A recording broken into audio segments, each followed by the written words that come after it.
Hello everyone. TRE 4 का जो लोग भी तैयारी करना स्टार्ट किए हैं उन लोगों के मन में ये अगर क्वेश्चंस है कि हम कहाँ से तैयारी करें, कौन सी चीज़ें पढ़ें। जिन लोगों ने अभी तैयारी शुरू भी नहीं की है उन लोगों का ये डाउट होगा। तो उन लोगों के लिए मैं ये बता दूं कि आप लोगों के लिए सबसे बेस्ट तरीका अब से अगर आप लोग स्टार्ट कर रहे हैं तो हो सकता है कि अब रिज़ल्ट आना शुरू हो जाए और उसके बाद फिर आपका एग्ज़ाम जो है वो 1 डेढ़ 2 महीने लग जाएँ होने में। तो उस वजह से आप लोगों के पास उतना टाइम बचा हुआ है और आप लोग ऐसा तो नहीं होगा कि आप लोग थोड़ा भी पढ़ाई कर नहीं रहे होंगे। थोड़ी बहुत पढ़ाई तो सब लोग कर रहे होते हैं, लेकिन सीरियसली पढ़ाई उतना लोग नहीं करते हैं। सब लोग ये सोचते हैं कि नोटिफिकेशन आ जाएगा उसके बाद से हम अच्छे से तैयारी अपनी शुरू कर देंगे। तो आप लोगों के लिए बेस्ट ये है कि आप लोग जो टीआरई 1 से क्वेश्चंस पेपर हुए हैं और टीआरई 3 तक के 1 to 5 से लेकर के 11 12 के जितने भी एग्ज़ाम हुए हैं उन सबको आप लोग देखिए। प्रीवियस ईयर क्वेश्चन पेपर उठा करके आपको सब लोग देखिए, या तो बीपीएससी के साइट पे मिल जाएगा या तो आपको यूट्यूब पे सर्च करने पे मिल जाएगा।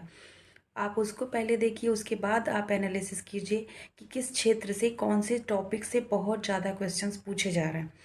मान लीजिए मैं एक टॉपिक उठाती हूँ सब्जेक्ट वाइज की जियोग्राफी। तो जियोग्राफी में कौन से क्षेत्र से किस तरीके के क्वेश्चन पूछे जा रहे हैं ये आप लोगों को अंदाज़ा लग जाएगा। दूसरी बात ये कि आप लोगों में से बहुत सारे लोग ऐसे होंगे जो कोई भी बैच परचेज करने के लिए अफोर्डेबल नहीं होगा, उनके लिए नहीं लेना चाहते होंगे, या हो सकता है कि कई फाइनेंशियली प्रॉब्लम्स भी होती हैं। कई लोगों के पास तो इतना भी नहीं होगा कि वो अपने पैसे से मोटी मोटी किताबें भी खरीद के प्रैक्टिस कर सकें, या किताबें उसे पढ़ने के लिए सबके पास ना टाइम होता है और ना ही हो सकता है कि बहुत सारे लोग ऐसे होते हैं जैसे मुझे भी किताबों से पढ़ने में थोड़ा सा बोरिंग लगता है, लेकिन यूट्यूब से पढ़ने में थोड़ा सा आसानी होती है क्योंकि उसे विजुअलाइजेशन चीज़ें होती हैं। हम सुनते भी हैं और देखते भी हैं और उसको समझते भी हैं।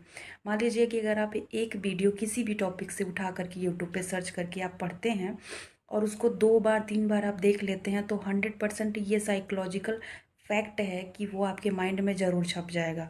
और अगर उस टाइम पे याद नहीं आ रहा है तो फिर आपके एग्ज़ाम टाइम में जब भी उस टॉपिक से कोई भी क्वेश्चंस आते हैं वो तुरंत जैसे ही आपके सामने आएगा वैसे ही आपको तुरंत याद आ जाएगा, चाहे वो किसी भी सब्जेक्ट का हो। तो कहने का सिर्फ इतना सा मतलब है कि आपको जो भी सब्जेक्ट, मतलब सारे सब्जेक्ट आप देख लीजिए कि पीआरटी की अगर आप तैयारी कर रहे हैं तो पीआरटी में कौन कौन से सब्जेक्ट आते हैं, 8 सब्जेक्ट ऐसे करके आते हैं। तो उन सबको देखने के बाद आपको एनालिसिस हो जाएगा कि मैं कौन से टॉपिक को कैसे सर्च करके पढूं। और मैथ और रीजनिंग की अगर बात करें तो उसके लिए आप लोगों को कहीं और से कुछ भी टॉपिक सर्च करके पढ़ने की ज़रूरत नहीं है। आप लोगों को सिर्फ वही मैथ आता है जो बेसिक होता है, तो इसलिए आप लोग प्रीवियस ईयर क्वेश्चन पेपर को ही लगा लेंगे तो भी आप लोगों का आसान हो जाएगा, क्योंकि वही चीज़ें रिपीट होकर के मैथ और रीजनिंग की उसमें आती हैं। सबसे ज़्यादा इम्पॉर्टेंट टॉपिक अगर मैं बता दूं तो मॉडर्न हिस्ट्री है उसमें। मॉडर्न हिस्ट्री को आप बहुत अच्छे से तैयार कर लीजिए और करंट अफेयर, कम से कम 1 साल का करंट अफेयर आप लोगों को तैयार करके रखना है। और बिहार स्पेशल और जो इंडियन करंट अफेयर होता है, वर्ल्ड करंट अफेयर से मतलब सूचकांक वगैरह यही सारी चीज़ें जो G20 सम्मेलन जो भी है वही सारा चीज़ें उसमें पूछी जाती हैं और कुछ ज़्यादा इम्पोर्टेंट वो नहीं होता है।